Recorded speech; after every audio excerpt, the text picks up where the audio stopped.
Now call to order the March 12th, 2025 meeting of the Legislative and Governmental Relations Committee of the Board of Education of Baltimore County. In accordance with Board Policy 8311, the chair of a committee, at their discretion and after consultation with the staff liaison, may convene an in-person committee meeting. Otherwise, all committee meetings will be held electronically. Today's meeting is being held virtually and broadcast through Microsoft Teams. In order to efficiently conduct this meeting, committee members will state their name before speaking. Ms. Siebold, please call the roll of board members to determine the presence of a quorum of the committee. Good afternoon. Ms. Chike-Kalu? Present. Thank you. Ms. Dominowski? Here. Present. Thank you. Ms. Hen? Ms. Lichter? Ms. Pumphrey? Present. Thank you. And Ms. Booker-Dwyer? Present. Thank you. We have a quorum. So Ms. Siebold, please call the roll of staff members on the Legislative and Governmental Relations Committee participating in today's meeting. Ms. Charlie Green? Present. Thank you. And Mr. Bazemore? Present. Thank you both. Okay, thank you. We can go to the next slide.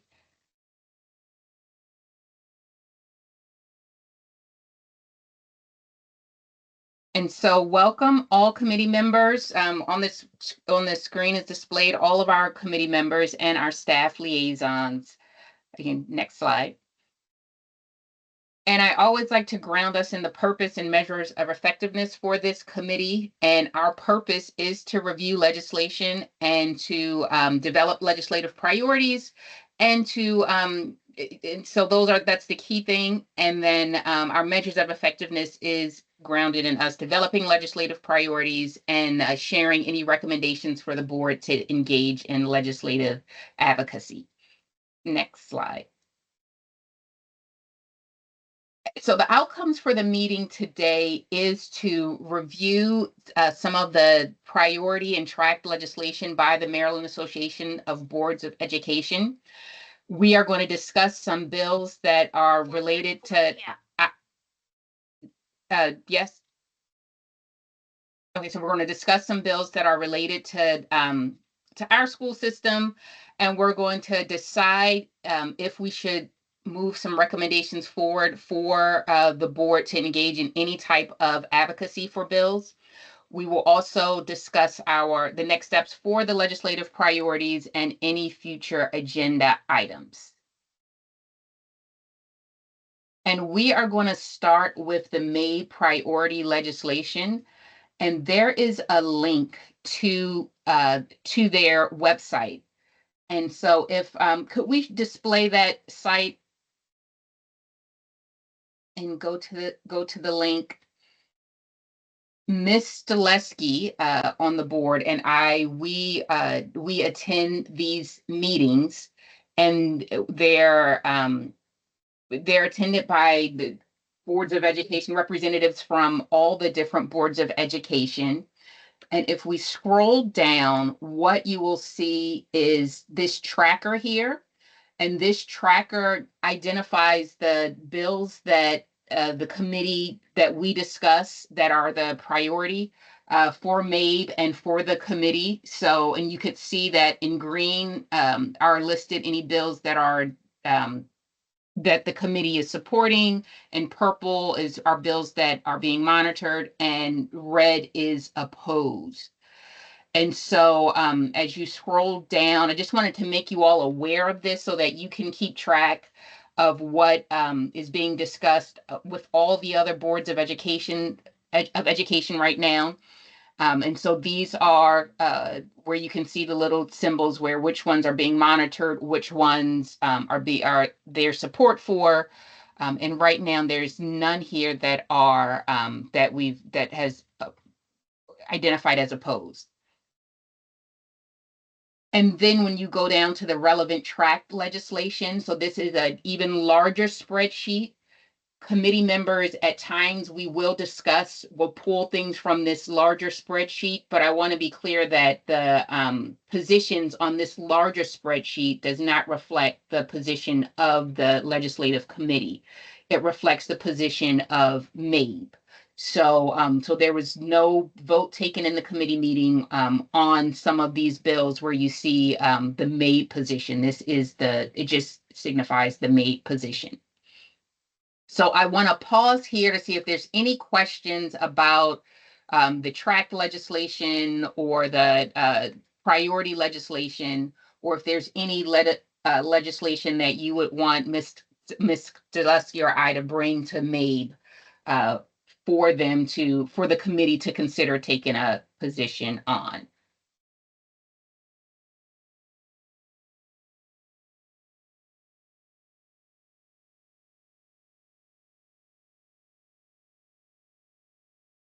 Nothing from the committee. So if you think of anything or if something comes up, let either Ms. Delusky or I know, and we will be happy to bring it to the MABE committee for a larger discussion.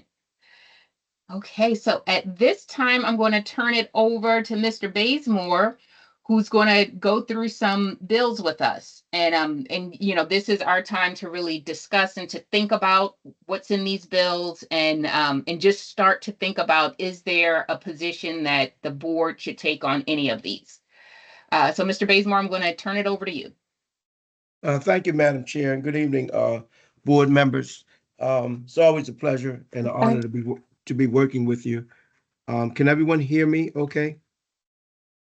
Madam Chair, can anyone? Yes. You can hear me? Yes, I can hear you. Yes. Okay, thank you. I was having some difficulty with my microphone, but thank you, everyone. It's always an honor to work with you. I always want to start off with giving kind of an overview of Annapolis this year. Each year is different. There's a different vibe and rhythm to Annapolis every year. This particular year, as you all know all too well, pretty much every room we're in, there's a conversation about the budget deficit, the $3 billion budget deficit, and how that's impacting everything, including education. So it's been a very interesting, very fast-paced session this year. We have been well represented by MABE, by Chair Booker Dwyer and Stolowski with MABE.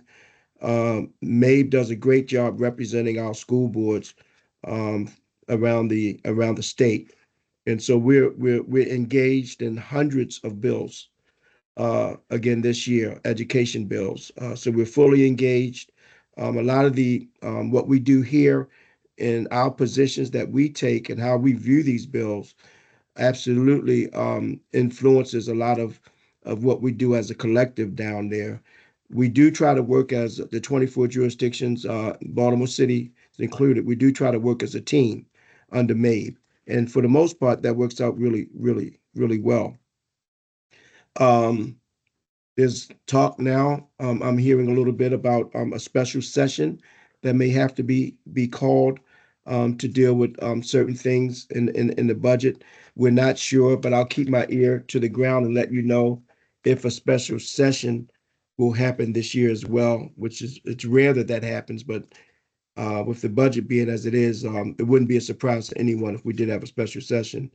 One big date that we're looking at, our committee here, is Monday, March the 17th, which is 5 days from now. That's called crossover. And when I go through the bills that we're going to highlight today, if a bill hasn't been cross-filed, meaning has a House number and a Senate number, if it hasn't been cross-filed by March the 17th, then, which is called crossover day, it's very unlikely that bill can pass. It's not impossible, but it's very unlikely, because if you don't have a crossover number on the Senate side of the House, then they'll refer those bills to the Rules Committee, which nobody really wants to be in the Rules Committee because there's no guarantee that your bill will come out of there. So the last couple of days leading up to Monday will be feverish. All the senators and delegates will be running, trying to get their bills cross-filed. So that's pretty intense during that period. And that'll help us define some of these bills that we're going to talk about now. I'm going to go over 3 bills, and I'll just go through them. If you have any questions, then you can ask. But if they're in first reading, and not doesn't have a cross file number, then it's not impossible, but it's just going to be difficult for those bills to pass both chambers, which they have to do. So with that, I'll start off with House Bill 38, which is the School Construction and Housing Bill that affects school zones and our adequate public facilities ordinance. This bill is on first reading. It does not have a crossover, and it's been referred to the committee, but it did have one hearing, the first reading.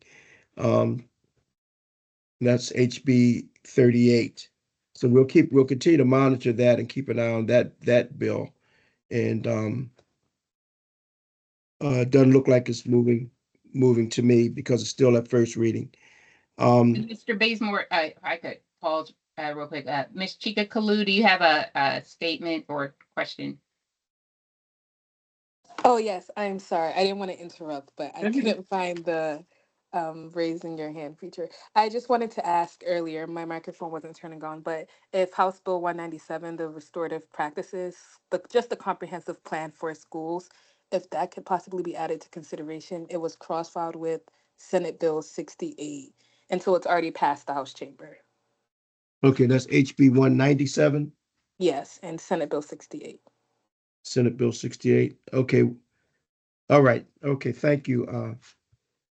Was that a student board member? Ms. Chika Kalu, so do you want us to, Okay, thank you.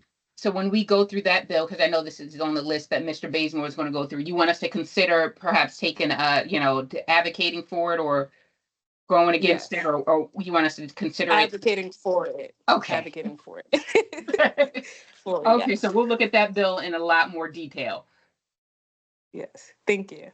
Okay, that was a student member, Chika Kalu. Okay, we'll pause when we get to that one and go a little bit more in depth. And any of these bills, if anybody wants to go a little bit more in depth, that's fine. And Mr. Bazemore, so this bill that you just went over, the HB 0038, so it doesn't look like there's going to be any traction on this bill. It doesn't have a crossover filing as of yet, and it's also only on the first reading in the House. It's not on the second or third reading, so just reading the tea leaves, it's not impossible, but we'll just keep watching and monitoring this one.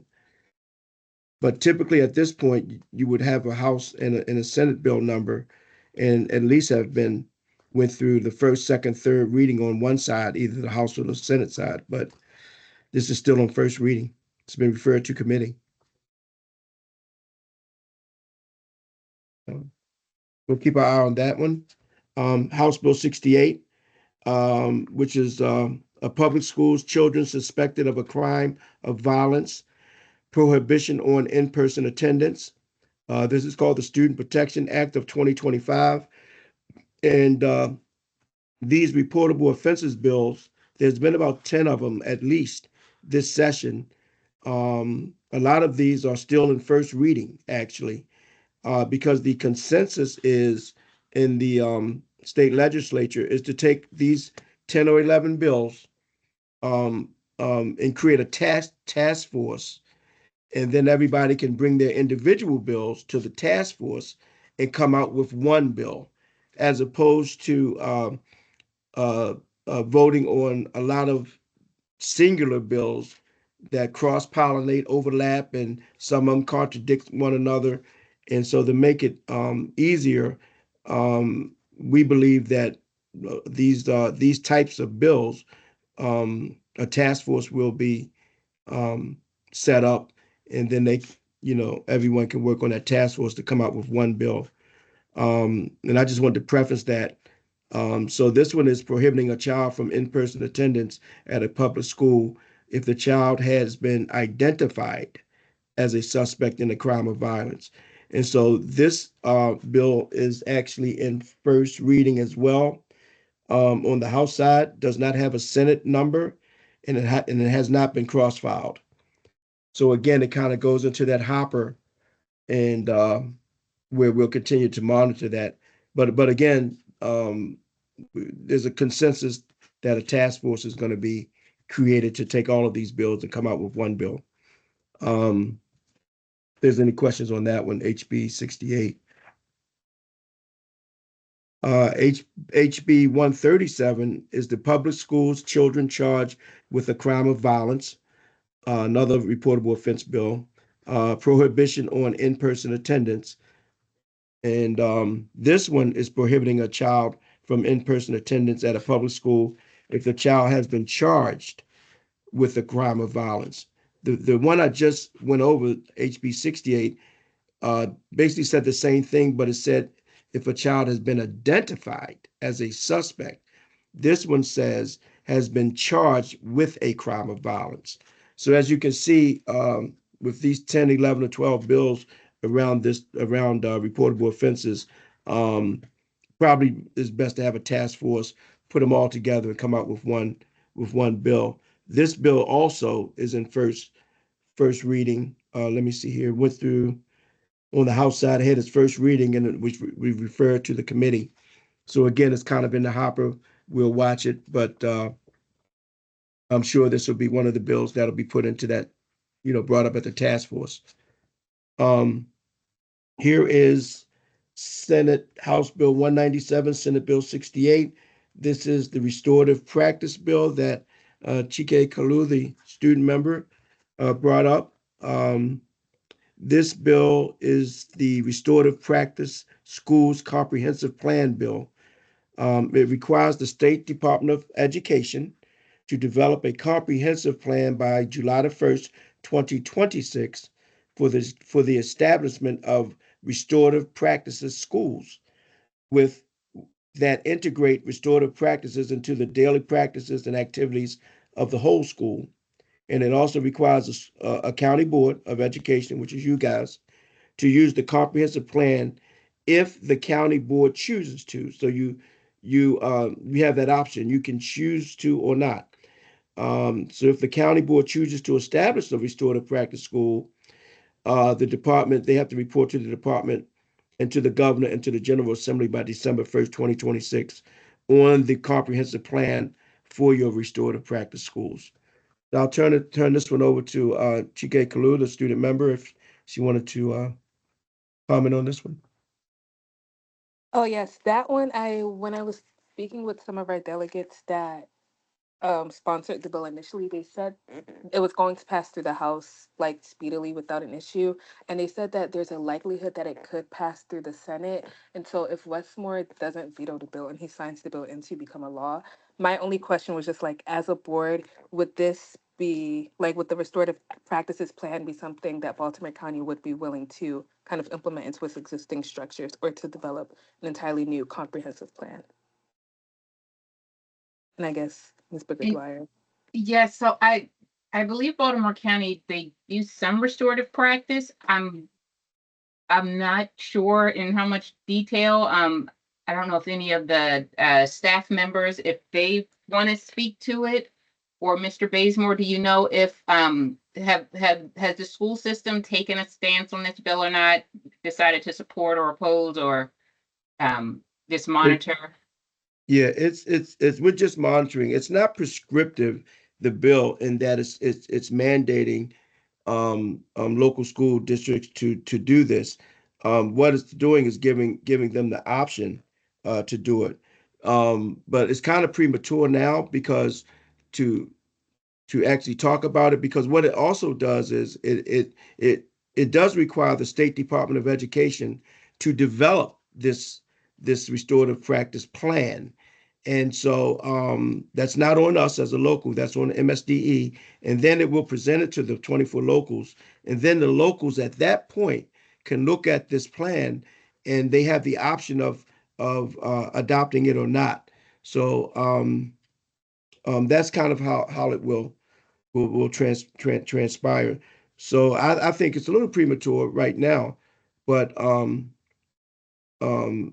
it looks like it's going to pass, as Ms. Chike Kalu was saying. It's passed the House and the Senate, and I have my own notes that says it looks like it will pass. Of course, it has to go to the full floor, and the governor has to sign it. And you don't count your eggs before they hatch. But it did move fairly well on the Senate and the House side, which usually tells us it has a great chance of passing. So if it does, then the State Department would be the next person that would implement a plan, come up with a comprehensive plan. They would send it out to the 24 local jurisdictions, and then the school board at that point can look at it and say, hey, do we want to implement this or not? Okay, so then is there a motion to bring HB 0197, SB 0068 to the full board for consideration to submit a letter of support or provide testimony? I can motion that. So you, Oh, yeah. okay, so the motion is then, I'm gonna put it in the chat.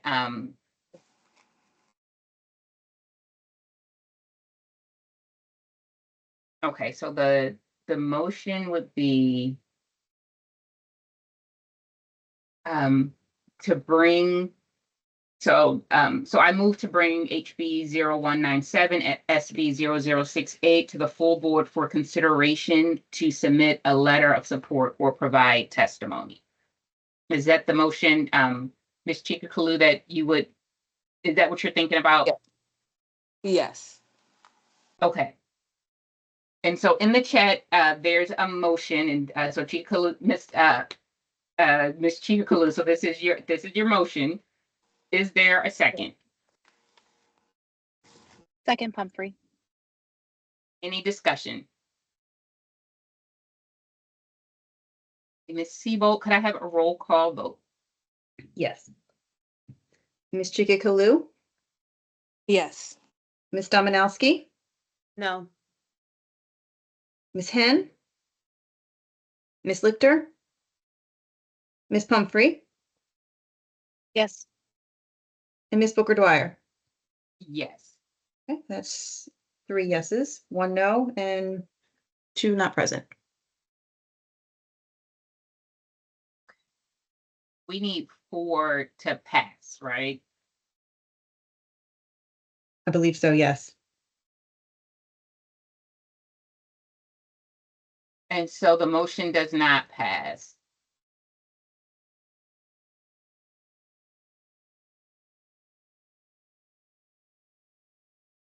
I have a procedural question. Yes, Ms. Pumphrey.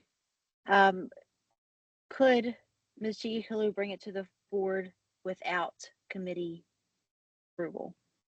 Yes. Or committee recommendation, I guess should be the word I use. Yes. And so what, yes, so Ms. Chikakalu, you could definitely bring this to the board without the committee recommendation for it to be considered a letter of support to be provided or testimony. Okay, does that need to be a motion, or could I just ask for it to be considered before the full board? You can just ask for it to be considered before the full board. So you could, or you can even reach out to Ms. Lichter, because she does the agenda, Okay. to ask that it is placed on the agenda for consideration. Okay, thank you. Okay. Okay, so Mr. Bazemore will go to the next, the HB 0200. Okay, thank you, Madam Chair. This is the work group to study school bus safety. It's called the Maryland School Bus Safety Act of 2025. It established the work group to study school bus safety, requiring the work group to identify issues related to safety for and behavior of students and bus drivers on buses driven to or from a primary or secondary school in the state, and requiring the work group to report its findings and recommendations to the governing body of each county, including Baltimore City, by June 30th, 2026. This bill, HB 200, is on first reading and it's been referred to committee. It does not have a crossover bill. So it's kind of in that same frame as the others that hasn't, on the one House side, hasn't gotten the second or third reading yet. And not impossible, but we'll continue to monitor this one as well.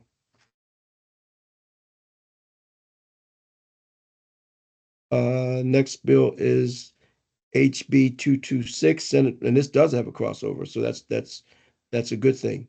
This is HB 226 Senate Bill 569. It's actually on both sides. It's on the House side and the Senate side, which is good. It's both of the House and Senate. They've already had a first reading on the bill, and they've referred it to committee. So it still has legs. It's on both sides. And this is the bill that's it says for the purpose of authorizing the Anne Arundel County Board of Education. It's a local bill, but I know that we had interest in this. For the purpose of authorizing the Anne Arundel County Board of Education to operate certain schools within the county using a certain school scheduling model that is exempt from a certain requirement under certain circumstances, and generally relating to public school scheduling models in the Anne Arundel County Board of Education. We typically don't get involved with local bills, but just thought we highlight that because there's been interest in our school system and adjusting times and length of days and that sort of thing. Mr. Again, Bazemore, if I could. yes. Yes, so I requested that we at least look at this bill and that we just watch it because this would, be a different scheduling model for school systems. And if it's something that works well in Anne Arundel County, it may be something that we may consider for Baltimore County. We know those early dismissal days sometimes, there's some we should just look at this bill and see if it's something that if it works out well in Anne Arundel County, if it's something that could be lifted up in Baltimore County. Yes, ma'am, Madam Chair, and that's pretty much what the other jurisdictions are doing as well. Following and monitoring this local bill, Anne Arundel County bill. So we'll keep our eye on it and definitely will make sure this is a part of our reporting out. We'll report out on this one as well. Thank you for that. Our next bill, we definitely have to add this one in, is the governor's budget bill. Senate Bill 429 and House Bill 504 is the Excellence in Maryland Public Schools Act. And as everybody on this committee is fully aware of the budget situation in the state of Maryland right now, this bill has passed the House. However, it was amended to put back in the House side. They wanted to restore certain things that were taken out by the governor in the bill. Community schools was one of them, and collaborative time. So the actual bill is not in its original form that the governor sent to the House. They made some amendments. They passed it with amendments. It passed the House. Now it's over on the Senate side. So obviously this is where the rubber meets the road. We're all watching this bill on the Senate side to see what happens, how they're going to, if they're going to confer with the House or make other amendments. So this one is we'll continue to monitor. But if anybody had any questions about the budget bill, certainly we will. Hopefully we can answer.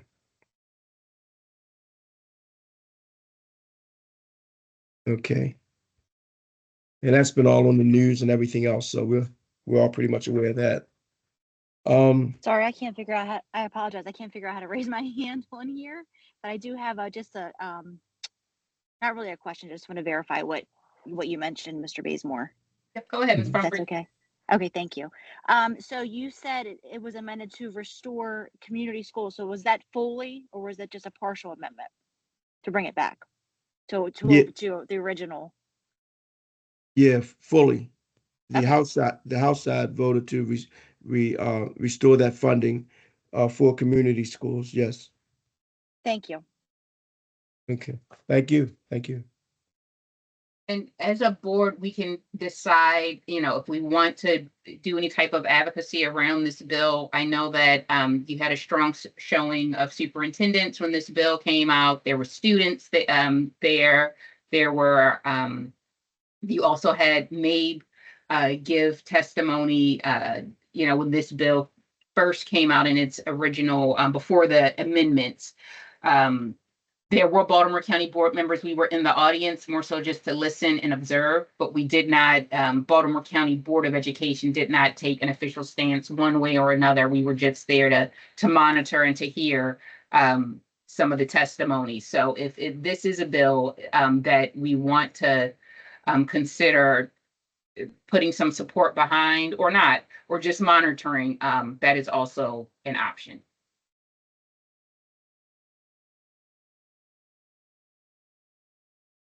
Bazemore, you can keep going. Thank you, Madam Chair. Our next bill is HB 772, and this is the Career Counseling Program for Middle and High School Students Alterations Bill. It's a bill that will direct county boards of education to provide certain funding to local workforce development boards to support the career counseling program for middle and high school students, and altering a certain reporting requirement for local workforce development boards to be an ongoing annual report. This bill, let me see where this is. This bill is in first reading on the House side as well. As you can see, it doesn't have a Senate crossover. Again, it goes kind of in the hopper. It may or may not get a Senate bill number. And so we'll continue to monitor this one as well. But typically, if it's in first reading and been referred to a committee this late in the session, it's kind of an uphill challenge. Okay, and we're now on Senate Bill 293. This bill is on the House and the Senate side. Senate Bill 293, House Bill 324, and it's in first reading on both the House and the Senate side, and it's been referred to committee. It's the anti-bias training for board members bill, and it's requiring each member of a county board of education to complete certain anti-bias training at least once during the member's term. Again, it has a House number and a Senate number. It's had its first reading on both sides of the chambers. It's in a committee now, and we'll continue to monitor this one. It looks like it has a good chance of moving, but we'll monitor it. Mr. Bazemore, if I could jump in here with the anti-bias training. So this was something that was discussed in a lot of detail with other board members, because the feeling was that for an elected member, you should not be able to require training. And so there was some concern around this bill, and I believe that there are some boards who are actually writing against this bill because they believe that, as an elected official, you can't require me to go to any training. Now, there's no, if you don't attend the training, so let's say this board does make it all the way to the governor's desk, it passes, no problem.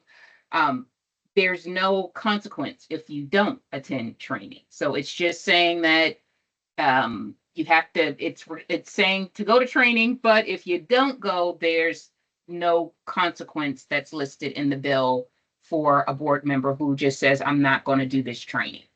And that came up in discussion as well. So I know that in our retreat that we do for Baltimore County, we did a lot of cultural competency and anti-bias, and we kind of touched on a lot of this already, but I'm not sure if as a board, did we want to weigh in one way or another on this particular bill.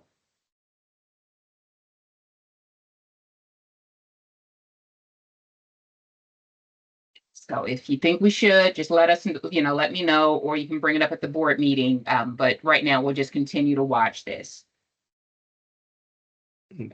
Thank you, Madam Chair. And I'll keep a close eye on that one because there was a lot of discussion around that. So I'll make sure we keep that front and center. HB 1025 and Senate Bill 845 is in first reading as well. Wait a minute, let me see here. Yep. And this is Okay, I got it. This is the Local Education Agencies Educator Screening Bill. Um, there's a national clearinghouse called the NASDTEC Clearinghouse for school personnel that vets and hire, doing the vetting and hiring practices. Um, and it's called the Transparency Act. If this bill would require each local education agency in the state to become an associate member of the National Association of State Directors of Teacher Education and Certification to utilize the Educator Identification Clearinghouse for screening educators and individuals who apply to be educators. And this is on first reading as well. HB 1025. And Mr. Bazemore, in Baltimore County, we're already a part of this clearinghouse now. So Yes, ma'am. we're just watching this bill. Once again, if you feel like there's something we need to weigh in on here, we can, but we're already, I think, meeting what's in this bill. Yes, we are, Madam Chair. Yes, we are. Thank you. I think our last bill this evening is Senate Bill 899. It's the high school class ranking and guaranteed admissions to public senior institutions of higher education. And this bill, Senate Bill actually 899, is requiring, beginning in 2025 and 2026 school years, certain schools to prepare in a certain manner a class ranking of each student who completes grade 11 to establish rankings for use in a certain guaranteed admissions process to certain public senior institutions of higher education in the state, and requiring in 2026-2027 academic year public senior institutions of higher education to establish a certain process for accepting high school students who apply under a guaranteed admission policy.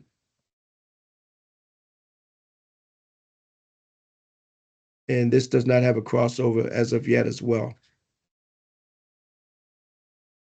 So this is a very interesting bill where we would essentially be ranking our students, and if they're in the top 5 or 10%, they could get guaranteed admission into certain universities. So this is something that we are watching, but as Mr. Bazemore said, there's no crossover bill, but it's something to consider. And when we look at other countries, the idea of ranking students, that's something that they do. But I don't know if that's something that we would want to support in Baltimore County or not. So just wanted to put that on everyone's radar as something to watch. Also, sorry, I still can't find how to raise my hand. But I was also going to say, onto your point, Ms. Dwyer, that there was also concern for school systems and other LEAs that already don't use class rank as a metric to measure students, like Howard County. And they said this can inadvertently exclude students from that process. So I don't know if this is something we want to start doing in Baltimore County, and albeit there is no cross-filing, just also to add to that concern for school systems that already don't participate in class rankings, that this might disadvantage a large number of students as well. Yes, thank you for that, Ms. Chika Kalu. In class rankings, it's a lot to that. And so, and so a lot of school systems in Maryland, they don't do this right now. So just something to put on everyone's radar. Okay. All right, Madam Chair, I think that's it for me. And if anybody has any other bills that they would like for us to track, to monitor, or weigh in on, just contact Madam Chair, and she'll get that to me, and I'll get right on it, and I'll make sure we are tracking that. But I just want to say in closing that May does a great job of tracking all of these bills and making sure that we are, positioned in a way to weigh in on them. And they're well respected. Just to let you know, they're well respected in the state legislature on the House and Senate side, and in leadership with Madam Speaker and the President of the Senate. So just wanted to let you know that May continues to do a good job representing the boards of education. And one of the main things that they stress is local autonomy, They want you, the elected board and appointed boards, to be able to make decisions about your school districts as it should be. So sometimes things on the surface that may seem, wow, well, that's a no-brainer. But if it takes away your authority to make those decisions, sometimes we have to take certain positions on those in Annapolis, just to make sure we have that autonomy here in Baltimore County, because you are duly elected and represent your communities and are appointed. So just wanted to just say that Maeve is doing a great job, and we work very closely with them. Madam Chair is invaluable. She's at all the meetings and give us great insight, and she's well respected too. I just want to say that around the state as well. So thank you. We have a really good committee this year with the student member being in Annapolis, and see her in Annapolis quite a bit as well. And she's very well informed and a valuable resource. And then the rest of you that are engaged, I appreciate that personally and professionally, because you can't do this work without having those relationships. Because some of these bills will impact us, and we want to make sure that we are at the table. So thank you, Madam Chair, for that, for letting me close that up. Thank you, Mr. Bazemore. Next slide. And so so we've talked a little bit about some of the bills and whether or not we should make any recommendations for the bills, at least that have been presented so far. Should the board should we make a recommendation for the board to consider to engage in any type of legislative advocacy?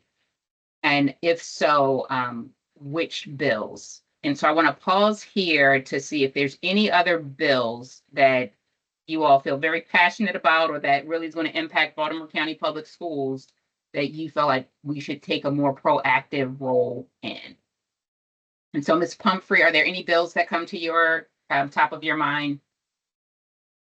I'm going to be honest and say that I had one that I cannot find at the moment, so I'm going to have to email you about it. I'm on the meeting from my office at work. I got stuck here, so when I go through my notes at home, I will email it to you. Okay, perfect. Ms. Dominowski, are there any bills that are top of mind for you? Not right now. Okay. Thank you. And Ms. Chika Kalu, I know you had one. Is there any others that you feel like we should take a more proactive role on in? Yes, there was House Bill 612. It was the Lifesavers Schools program for establishment, just to recognize public schools that provide health and safety training for student and school personnel related to like mental health. And I doubt that it's going to pass this session, because I think this is the second or third time it's been filed into session. And so it hasn't left the Ways and Means Committee. However, I think next year to take a more proactive approach, because there were about 13 delegates that did sponsor and co-sponsor the bill itself. So it does have a lot of support. It's just in particular areas within the Ways and Means, there's difficulty getting out the subcommittee. So I think next year, when Delegate Guyton said she's going to refile the legislation again, possibly with amendments, for the Board of Education to likely take a more proactive look at that for next legislative session. Thank you for that. So we will take note of that and make sure that we look out for that bill. Yep. I just wrote it down. We'll definitely follow that one. Ms. Chika Kalu, I'll keep an eye on that. I know you will as well. So that's on the list now. Thank you. And then also on this slide, there are two links to the protocols for the House and for the Senate. And so while as a board, collectively we could recommend something and have our board leadership go and advocate, as an individual board member, you can always advocate for a bill. You just wouldn't be representing the entire board. You would just be representing yourself, your opinion. And so that's always an option as well. And so when you click on the links that are in the circle, you'll see the protocol and the process. If there is a bill that you are really passionate about that the board has not taken a stand on, but you wanted to say something about, you can always do that as an individual board member. So that information is displayed on the screen. So we will go to our next slide. So our legislative priorities. And so one of our measures of effectiveness is to develop legislative priorities. And we know that because we were on track to develop them and have them ready in February. And we know that because we canceled some of the meetings in February, we're a little behind, and we know session is going to end in a couple of weeks. And so we could still move forward with developing legislative priorities because it would still count for, like, if there's special sessions or if anything else that happens to come up during the year, we would have these priorities as a grounding. And so we can move forward with developing legislative priorities, or, if it is the will of this committee, we could say we're going to put a pause on it or just use what we already have. But I do think it's important that as a committee, we have some legislative priorities, especially as other things come up throughout the year. We have something to fall back on.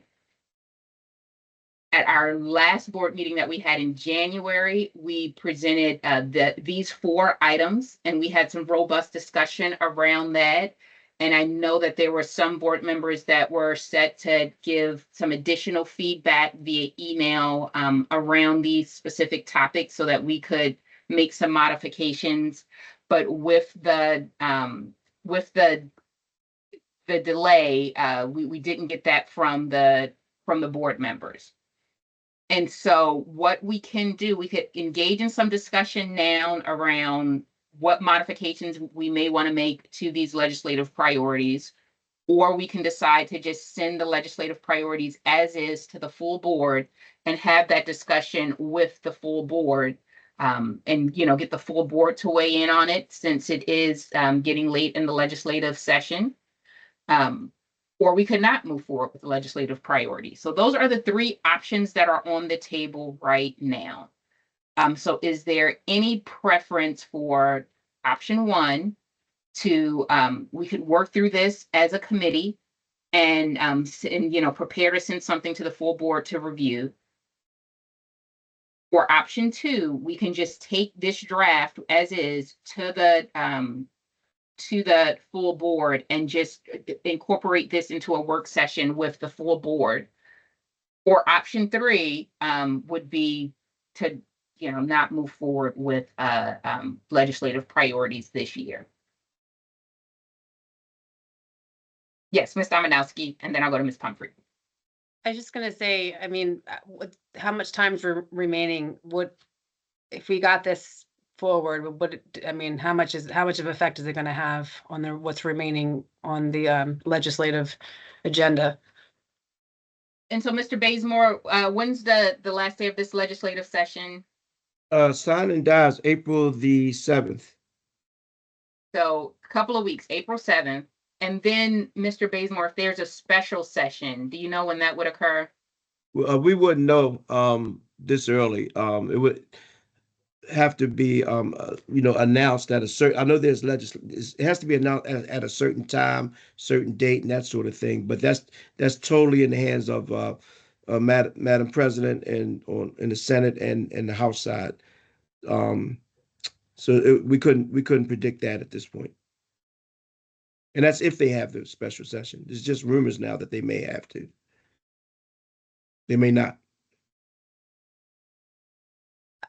In light of that, I still think that we should do a work session with the full board so that we could have everything approved at once, as opposed to us working up something, then taking it there, then approving it, or just sending this as is, or not doing anything at all. So that would be my vote. That's what you're okay, perfect. Ms. Pumphrey, what are your thoughts? I would agree. I would say option 1 or 2, if we have some immediate thoughts that we want to throw out now. But I think that we should move forward with either what's here now or with minor changes that we all agree to without, even though we're missing 2 committee members. I think it's important timing wise that we put something through as soon as possible. Yeah.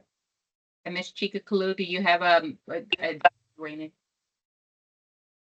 No, I concur. I think it would make more sense to send it to the full board for a work session, so that way we're not like duplicating efforts and can get someone as soon as possible. And I agree with you all there. And so then what we'll do is I will reach out to Ms. Lichter to see if we could get on an upcoming agenda and to build some time in so that we can do a work session around the board's legislative priorities. And so, so just look it over, be prepared to come to, I have your notes from last time when we had that robust discussion. And so I'll make sure that's included in the discussion that we have with the full board. And so, yeah, so we'll take this draft to the full board to do a working session and just get everyone to weigh in on it.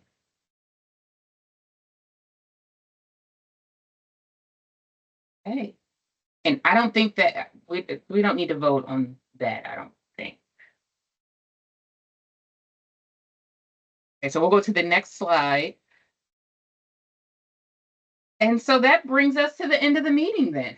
So our next meeting will be Wednesday, April 30th, and we will know by then the bills that have made it through, those that did not, and we can start thinking about some of our next actions based off of the bills that have that made it through both the House and the Senate.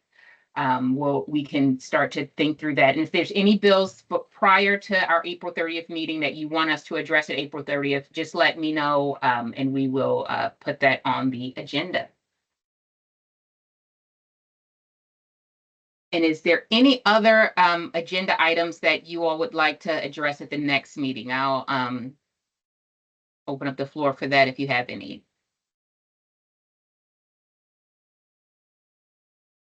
Okay. So the last item on the agenda is announcements. The next Legislative and Governmental Relations Committee meeting is scheduled for Wednesday, April 30th, 2025 at 4:30 p.m. Is there any further business? Hearing none, the meeting is adjourned. Thank you for joining us. Good night. Have a good. Thank you, Madam Thank Chair. you. Thank you, Bye-bye. members. Thank you, everyone.